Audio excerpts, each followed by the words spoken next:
ओम शनिश्चराय नमः। बोलो शनिदेव भगवान की जय। नमस्कार दोस्तों, स्वागत है आपका मेरे YouTube चैनल आर की भक्ति में। दोस्तों, मैं आज आपको शनिवार की व्रत कथा सुनाऊंगा। इस कथा को सुनने से हमारे ऊपर जो शनि की दशा चलती है वो दूर हो जाती है और हमारे अच्छे दिन आ जाते हैं। इसलिए शनिवार की व्रत कथा को जरूर सुनना चाहिए। जो भक्त हमारे चैनल पर नए आए हैं वो हमारे चैनल को सब्सक्राइब जरूर करें, वीडियो को लाइक करें और कमेंट में शनिदेव महाराज की जय लिखना न भूलें। बोलो शनिदेव भगवान की जय। शनिवार व्रत कथा। एक समय की बात है, सभी नवग्रहों सूर्य, चंद्र, मंगल, बुध, बृहस्पति, शुक्र, शनि, राहु और केतु में विवाद चढ़ गया।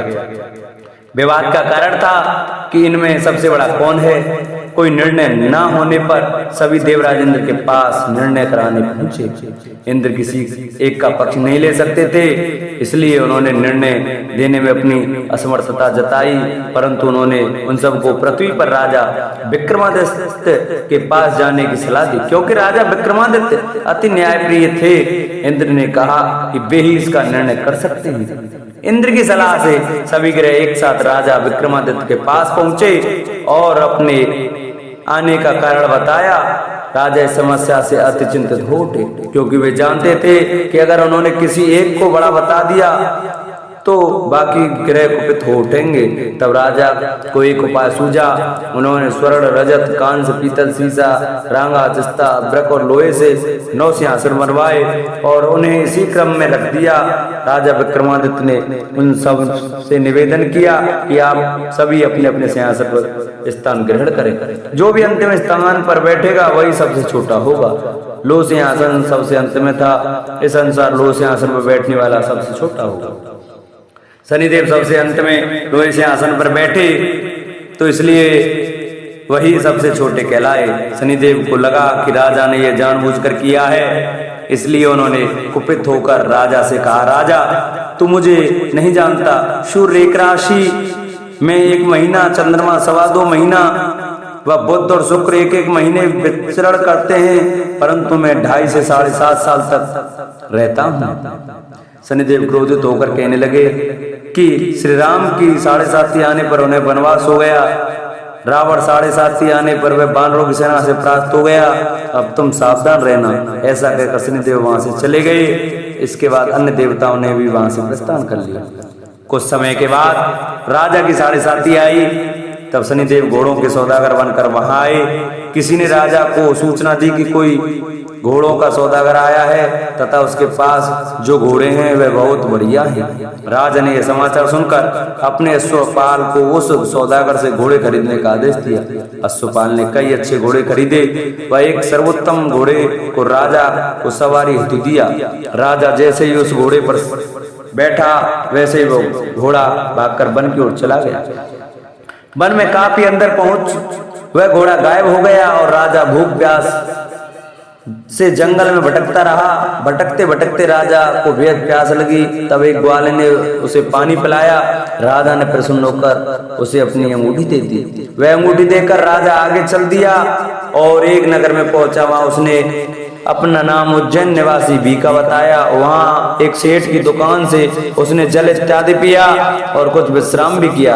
भाग्यवश उस दिन सेठ की बड़ी बिक्री हुई। सेठ खुश होकर उसे खाना खिलाने के लिए अपने साथ घर ले गया। वहां उसने एक खूंटी देखी जिस पर एक हार टंगा था।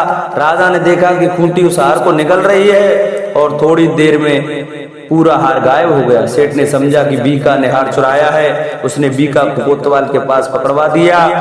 फिर राजा ने उसी चोर समझकर उसके हाथ पर कटवा दिए। वह चौरंगिया बना दिया गया और नगर के बाहर फेंकवा दिया गया। वहां से एक तेली निकल रहा था। उसे राजा पर दया आई और उसने बीका को अपनी गाड़ी में बैठा लिया। वह अपनी जीभ से बैलों को हाँकने लगा। उस काल राजा की शनि दशा समाप्त हो गई। वर्षा ऋतु आने पर राजा मल्हार गाने लगा। तब वह जिस नगर में था वहां की राजकुमारी मन भावनी को वह इतना भाया कि उसके मन प्रण कर लिया कि वह उस राग गाने वाले से ही विवाह करेगी। उसने दासी को राग गाने वाले को ढूंढने के लिए भेजा। दासी ने बताया कि वह एक चौरंगिया है परंतु राजकुमारी न मानी।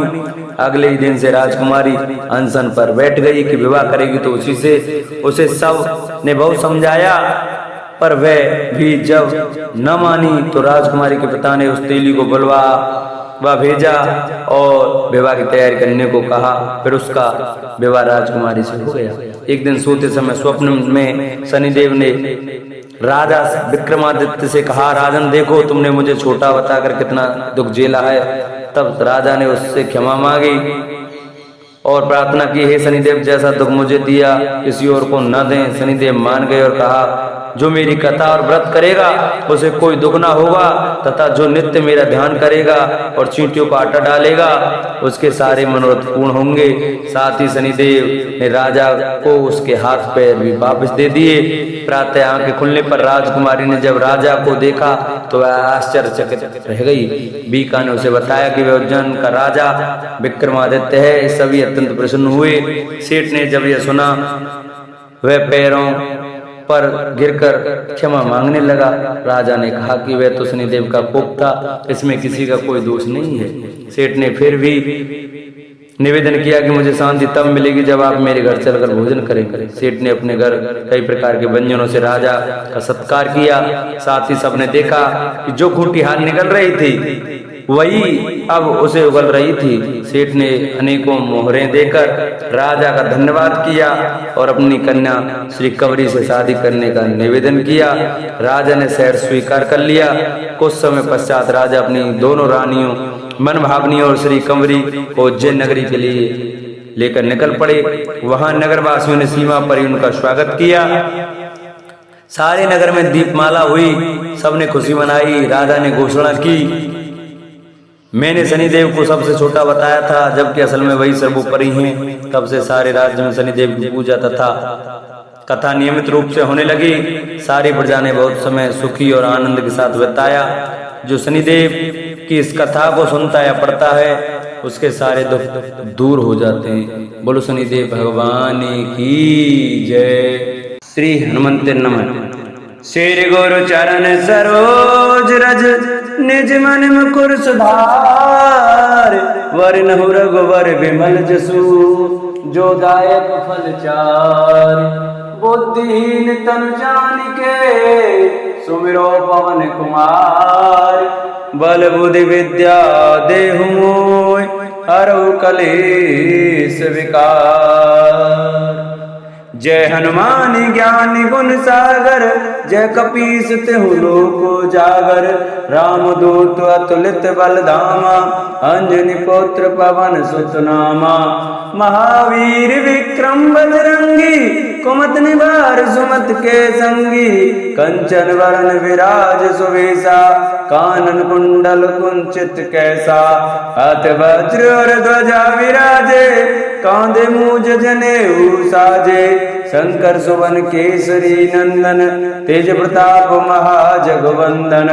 विद्यावान गुणी अति चातुर राम काज करवे को आतुर। प्रभु चरित्र सुनवे को रसिया राम लखन सीता मन वशिया। सूक्ष्म रूप धर सियहि दिखावा विकट रूप धर लंक जरावा। भीम रूप धर असुर सहारे रामचंद्र जी के काज सवारे। लाए सजीवन लखन जियाए श्री रघुवीर हरष उर लाए। रघुपति कीन्ही बहुत बड़ाई तुम मम प्रिय भरतहि सम भाई। सहस बदन तुम यश गावे अस कहि श्रीपति कंठ लगावे। सनकादिक ब्रह्माद मुनीसा नारद सारद सहित ईसा। यम कुबेर दिगपाल जहाते कवि कोविद कही सके कहाते। तुम उपकार सुग्रीव कीना राम मिलाए राजपत दीना। तुमरो मंत्र विभीषण माना लंकेश्वर भय सब जग जाना। जो सहस्त्र पर भानु लीलता ही मधुर फल जानू। प्रभु मुद्रिका मिल मुकमाई जलद नाथ गए अचरज नाई। दुर्गम काज जगत के जेते सुगम अनुग्रह तुम रीते। राम दुआरे तुम रखवारे होत न आज्ञा बिनु पैसारे। सब सुख लहे तुम्हारी सरना तुम रक्षक काहू को डरना। आपन तेज समारो आपे, तीनों लोक हाँकते कांपे। भूत पिशाच निकट नहीं आवे, महावीर जब नाम सुनावे। नासै रोग हरे सब पीरा, जपत निरंतर हनुमत वीरा। संकट ते हनुमान छुड़ावे, मन क्रम वचन ध्यान जो लावे। सब परिणाम तपस्वी राजा, तिनके काज सकल तुम साजा। और मनोरथ जो कोई लावे, सोई अमित जीवन फल पावे। चारों जुग परिताप तुम्हारा, है प्रसिद्ध जगत उजियारा। साधु संत के तुम रखवारे, असुर निकंदन राम दुलारे। अष्ट सिद्धि नौ निधि के दाता, असवर दीन जानकी माता। राम रसायन तुमरे पासा, सदा रहो रघुपत के दासा। तुमरे भजन राम को पावे, जन्म जन्म के दुख विश्रामे। अंत काल रघुवरपुर जाई, जहाँ जन्म हरि भक्त कहाई। और देवता चित्त न धरई, हनुमत से सर्व सुख करई। संकट कटे मिटे सब पीरा, जो सुमिरे हनुमत बलवीरा। जय जय जय हनुमान गोसाई, कृपा करहु गुरुदेव की नाई। जो सत बार पाठ कर कोई, छूटे बंद महासुख होई। जो ये पढ़े हनुमान चालीसा, होई सिद्ध साखी गौरीसा।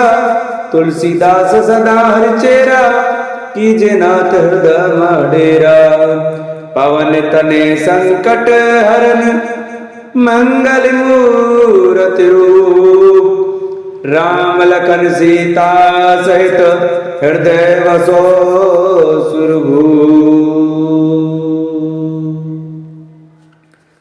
जिन दोस्तों को हमारी वीडियो अच्छी लगी हो, वो हमारी वीडियो को ज़्यादा से ज़्यादा शेयर करें, चैनल को सब्सक्राइब करें, वीडियो को लाइक करें और कमेंट में श्री हनुमंत नमः लिखना न भूलें। बोलो बजरंग बली की जय।